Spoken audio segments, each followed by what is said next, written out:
کے پاس 1 لاکھ روپے ہے، اسے اگر ہم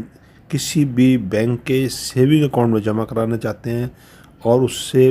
ہر مہینے دیکھنا چاہتے ہیں کتنا پرافٹ ملے گا، تو ہم جو ٹاپ کے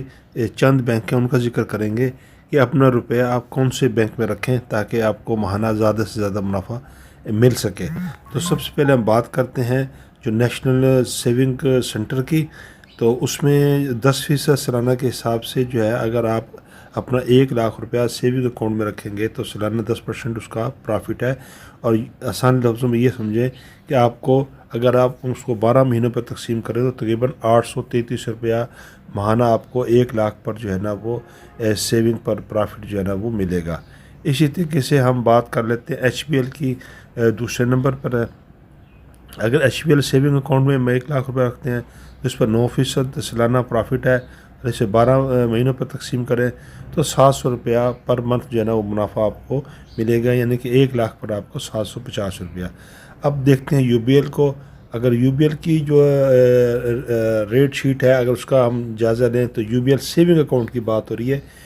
اس میں 1 لاکھ پر جو ہے 9,000 روپے سالانہ اور تقریباً 750 روپے ماہانہ جو ہے نا وہ آپ کو منافع ملے گا۔ اور اسی طریقے کے بعد اگر ہم بات کریں میزان بینک کی، تو میزان بینک پر بھی جو ہے نا یہ اگر آپ اسلامی بینکاری کو ترجیح دیتے ہیں تو میزان بینک ایک اہم آپشن ہے۔ تو میزان بینک جو ہے وہ یہ جولائی 2026 کی بات ہو رہی ہے، یعنی کہ جتنے بھی میں نے اوپر بھی بیان کیے ہیں وہ جولائی 2026 کے حوالے سے ہیں۔ تو یہاں پر 7.0% اس کا جو ہے نا وہ پرافٹ ہے، یعنی کہ آپ اس کو 12 مہینے پر تقسیم کریں تو آپ کو 587 روپے ماہانہ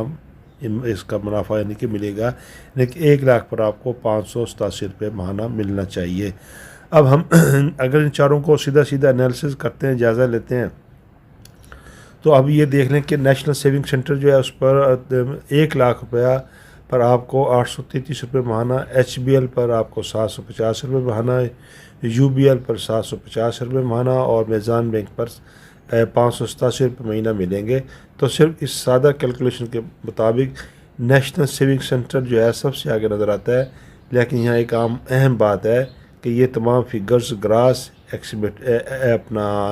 ایسٹیمیٹڈ ہیں، اصل رقم آپ کے ہاتھ میں اس سے کم ہو سکتی ہے، کیونکہ withholding tax,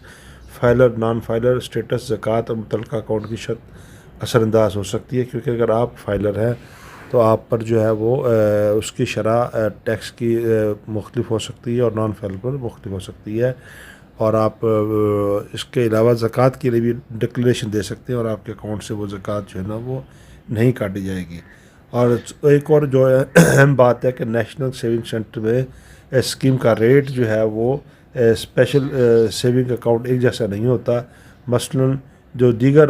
regular income certificate account ہے، پینشن بینیفٹ اکاؤنٹ ہے، یہ نیشنل سیونگ سینٹر کی بات ہو رہی ہے، تو اس میں وہ جو ہے نا مختلف چینجنگ ہے جو 11 سے 12.96% تک رہتی ہے۔ تو اس لیے اگر آپ کے پاس 1 لاکھ روپیہ تو صرف آپ یہ نہ دیکھیں کہ سب سے زیادہ ریٹ کون دے رہا ہے، تو یہ بھی دیکھ لیں گے کہ پیسے کتنی مدت کے لیے رکھنا ہے، منافع چاہیے یا میچورٹی چاہیے، اور رقم کسی بھی وقت نکال سکتے ہیں نہیں نکال سکتے۔ تو یہ جو سیونگ اکاؤنٹس ہیں اس کے اندر آپ کسی وقت بھی رقم جمع بھی کروا سکتے ہیں، نکلوا بھی سکتے ہیں۔ تو لہٰذا اگر آپ چھوٹی مدت کے لیے پرافٹ حاصل کرنا چاہتے ہیں تو پھر آپ کو سیونگ اکاؤنٹ میں ہی رقم رکھنی چاہیے۔ اگر آپ کے پاس بہت زیادہ رقم ہے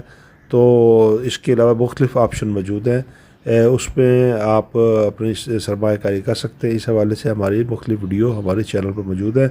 آپ ہمارے چینل کو سبسکرائب کر کے ہمارے ساتھ جڑ سکتے ہیں، آپ کو ہر طرح کی معلومات تاکہ آپ اس سے مستفید ہو سکیں۔